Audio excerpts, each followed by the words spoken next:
Timbal balik. Yang dia dapat, pertama, dia dapat duit kita. Kita akan labur dalam jumlah 70 bilion US dollar dalam masa 10 tahun. Labur 70 bilion. So kali 4, 7 kali 4, 300 bilion lah. 300 bilion.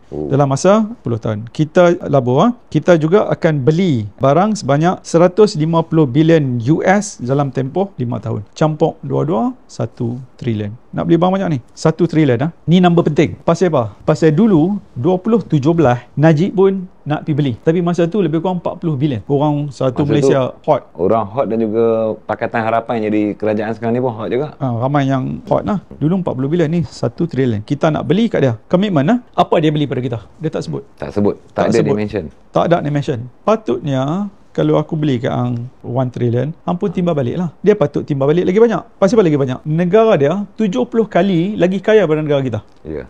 Saiz ekonomi dia 70 kali lagi besar daripada saiz ekonomi kita.